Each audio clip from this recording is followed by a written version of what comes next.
Let's turn to inequality more generally. You have some wonderful observations about race and sex inequalities, differences between black and white economic outcomes and male and female economic outcomes. You particularly are particularly eloquent when you say, what reason was there to expect these groups to be the same in the first place? So we have all these comparisons that we see in the media typically about this group's income being a fraction of that group's income. Why are those group comparisons so misleading? Because the groups themselves, basically what you've already quoted, that there was never any reason to expect the groups to be the same in the first place. One of the simplest differences among groups, age. Groups in the United States and in other countries around the world often differ from each other by a whole decade in age. And income varies enormously by age. People who are 40 years old usually make a lot more money than people who are 20 years old. I mean, a lot of people who are 40 years old have 20 years of experience.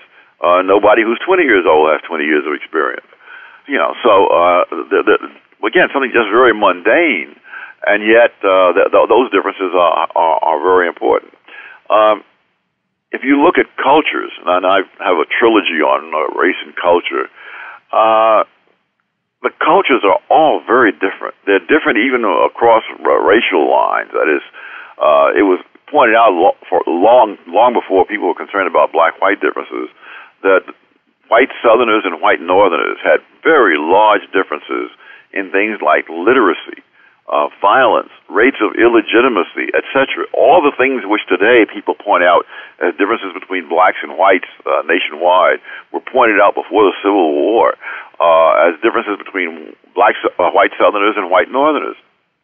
Now, blacks were in the culture of the Southern whites, and you can see many of the things that are now pointed out as peculiar to blacks, including what is called black English, was already there in the South among the whites. And moreover, it was in those people and their ancestors as far back as in Britain and centuries earlier. So no group is without a culture. And there's no reason in the world that all these cultures should be the same, and lots of reasons why they have to be different. And education, of course, is different. Oh, absolutely. And we measure education so crudely. Usually in our statistical analyses as economists, it's just years of education, as if that somebody went to school, say, to college for 2 years is the same as everyone else who went to school for 2 years, regardless of what they studied. Yes, or how well they did in it. Right, or how well they did in it, yeah. Separate problem. I forgot about that one. What are some of the other important differences in the differences between male and female earnings? You make some very pointed observations about the differences in experience. Oh, well, for one thing, women of a given age tend to have fewer years of consecutive employment than men of the same age. The most obvious difference between men and women is that women have babies and men don't.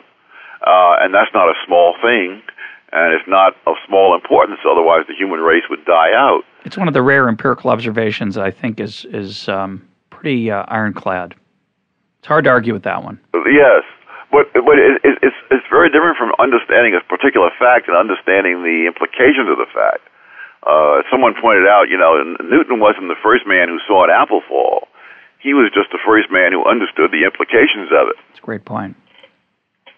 So in the case of women, what I like is that you don't just make that observation that women have different experience patterns. You show that the gaps between male and female earnings are much smaller when women are, quote, more like men in their experience patterns, correct?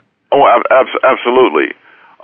In fact, there's really very little income difference today between men and women who are comparable across the whole range of things that matter. For example, education, meaning not only the number of years, but also the fields of specialization, years of consecutive employment, and many women take out some years after they have children before they return full time to the labor force. Well, that has an impact.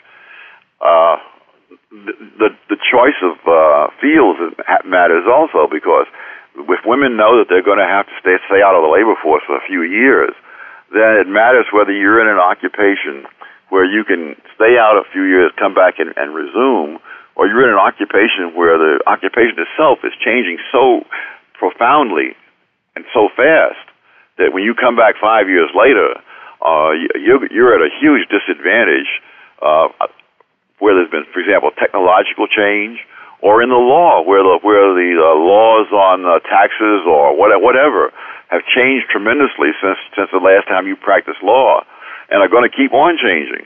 And so now you've got to step in, catch up with everything that happened during those 5 years, and then still keep up with the new changes that are going on.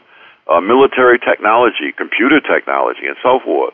All those things make it rational for women to pick an entirely different mix of occupations than those that men pick. My wife took time off from work to be at home with our 4 kids. And as they've gotten older, she's starting to get back into the labor force, and she is a math teacher. Mm-hmm. And geometry and algebra haven't changed much That's right. in the last 8 to 10 years, although there are fads in how they're taught, I have to say, which she's going to have to reacquaint herself with, I suspect, as she gets more involved. But presumably, women who choose fields that are more dynamic, such as medicine or the technological fields you mentioned, presumably they choose to spend less time out of the labor force when they do have children, or they choose not to have children. That's right. That's right. But the point you're making, which I think is the profound one, is that what we observe as something that looks like occupational segregation, which has a pejorative sound to it, need not be pejorative. It could merely be the choices that people make freely.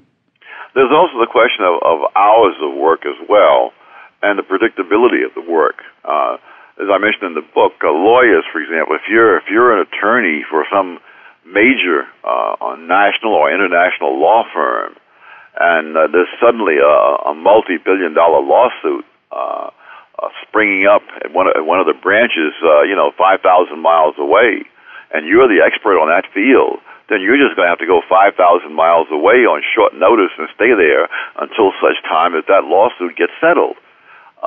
If you're an attorney who's defending someone who is about to be executed a week from now, and the judge has allowed you to have a last-ditch meeting in 3 days to say why he should stay the execution. I mean, you can't go home at 5 o'clock and take the kids out playing soccer on a weekend. You've got to start suddenly spending 16 hours a day or whatever putting together the best case you possibly can so that your client doesn't get executed. And those are very tough things to do for a mother who has children. I have some personal experience along these lines in that I was a single parent between marriages, and the longest period between 2 of my books occurred during that period. I mean, it was 5 years between books because I had other things to do. Well, I hope it was a good investment anyway. Although it didn't get you closer to that Hasselblad, I could see that. No, I'd have a Hasselblad today except for that.